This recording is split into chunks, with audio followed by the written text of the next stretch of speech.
नमस्कार।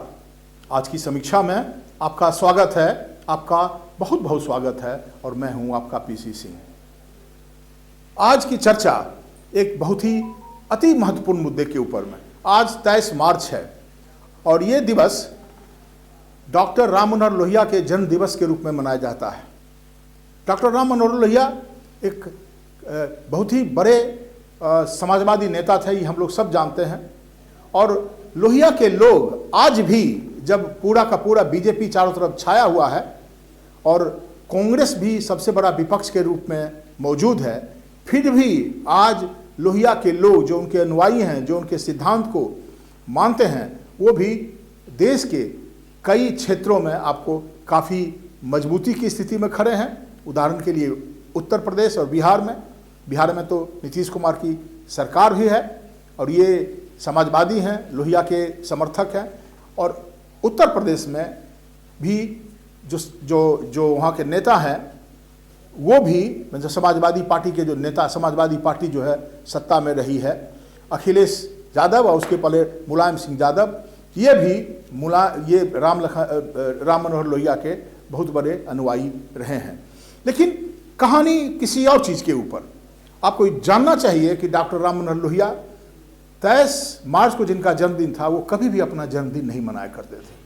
वो इसलिए इसको नहीं मनाते थे, वो कहते थे आज तो ये मार्टिर्स दिवस है, क्योंकि आज ही के दिन भारत के वीर सपूत भगत सिंह, राजगुरु और अन्य क्रांतिकारियों को, सुखदेव को फांसी दी गई थी। तो लोहिया इस बात को कहते थे, आज अगर मुझे जन्मदिन मनाने का कोई कारण नहीं है, आज तो शोक दिवस है, इसको मैं मतलब जन्मदिन कैसे मना सकता हूँ। ये बहुत ही महत्वपूर्ण बात है। इससे ये भी पता चलता है कि डॉक्टर राम मनोहर लोहिया कितने महान व्यक्ति हैं।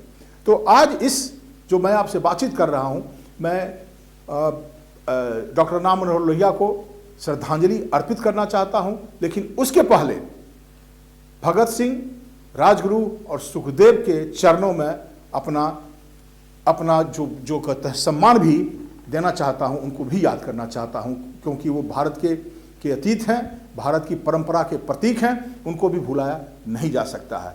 अब रही डॉक्टर राम मनोहर लोहिया की, मैं आपसे ये सिर्फ बात करना चाहता हूं, जो एक जमाने में लोहिया इतने प्रतिभाशाली राजनीतिक योद्धा बन के उभरे थे। उन्होंने 1960s में, मतलब 1967 की बात मैं अगर कहूँ आपको, तो उन्होंने उस जमाने में एक स्लोगन दिया था।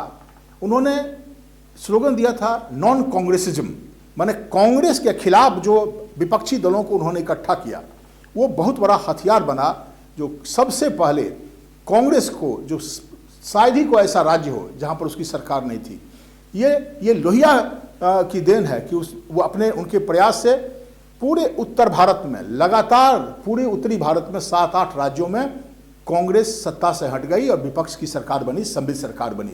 और उस जमाने का जो नारा था लोहिया का, वो जो आज भी हम याद करते हैं कि संसो पाने बांधी गांठ और पिछड़ा पावे 100 में 60, वो आज भी महत्वपूर्ण है। इसका नतीजा कितना निकलता है, लेकिन ये तो मैं नहीं कह सकता हूँ, लेकिन बिहार देश की धरती पर आज भी उस फार्मूला को इस्तेमाल करने का कोशिश नीतीश कुमार और लालू यादव कर रहे हैं। दूसरी बात, लोहिया का एक और थ्योरी था, जिस जमाने में उनके पार्टी के और लोग, अशोक मेहता और बाकी लोग जब इस बात की वकालत कर रहे थे कि समाजवादियों को कांग्रेस से मिलजुल करके, खास करके जवाहरलाल नेहरू से समाजवाद को आगे बढ़ाने की बात होनी चाहिए, उस समय उन्होंने इक्वी डिस्टेंस का थ्योरी दिया था। जो इक्वी डिस्टेंस मैंने, उन्होंने कहा कि कम्युनिस्टों से और कांग्रेस से, ये दोनों जो पार्टी है उस जमाने में, उनसे मैं बराबर की दूरी रखना चाहता हूं, मेरी अपनी विचारधारा है। आज इस फार्मूला को, आपको याद होगा 2-3 दिन पहले अखिलेश यादव ने, जब वो ममता बनर्जी से उनकी मीटिंग हुई है, तो उस बात को उन्होंने दोहराया है और उन्होंने कहा है कि आज जरूरत है कि समाजवादियों को भाजपा और कांग्रेस से अलग दूरी बना के रखें। तो लोहिया, ठीक है, मानता हूं कि लोहिया जितने प्रभावशाली उस जमाने में थे, या उनके सिद्धांत जितने प्रभावशाली बाद में चल के हुए, आज उतना नहीं है, फिर भी उनकी बात को लोग अभी भी उनका दिया हुआ यंत्र का इस्तेमाल हो रहा है। लोहिया की और भी बहुत कई चीज़ें हैं जिसको याद की जानी चाहिए। लोहिया अंग्रेजी के भयंकर विरोधी थे, जबकि वो अपने खुद ही इतने अच्छे अच्छे लेख उनके और अंग्रेजी में लिखने वाले बुक्स और पुस्तक, इसको आज भी लोग पढ़ते हैं, बड़े चाव से पढ़ते हैं और कोट करते हैं। तो ये भी उनके एक बहुत बड़ी देन है। और जो आज आरक्षण के ऊपर में जो बहस होते रहता है, रोज बहस होता है, और जातिगत आरक्षण, ये लोहिया का फार्मूला था जिसने कांग्रेस को काफ़ी, मंडल कमीशन जो हो, ये अगर एक्चुअली आप कहिए तो उसमें सबसे बड़ी जो भूमिका है उसमें डॉक्टर राम मनोहर लोहिया की है। वो कहा करते थे कि हिंदुस्तान में जाति एक रियलिटी है, एक सच्चाई है, इससे हम मुंह नहीं मोड़ सकते हैं। तो आज जब हम लोहिया के बारे में बात कर रहे हैं, मैं ये नहीं कहूँगा कि उनका जो उनके दिए हुए जो सूत्र हैं वो कितने कामगार अभी हैं, ये तो मैं नहीं बता सकता, ये तो आप इस पर सोचिएगा। लेकिन एक ये मौका था कि डॉक्टर मनोहर लोहिया को जरूर श्रद्धांजलि दी जाए, उनको याद किया जाए, और इसी दिवस पर जो भारत के वीर सपूत भगत सिंह, राजगुरु और सुखदेव को भी याद किया जाए और उनको भी श्रद्धांजलि अर्पित किया जाए। तो इन्हीं कुछ चंद बातों के साथ मैं आपसे विदा लेता हूँ। धन्यवाद।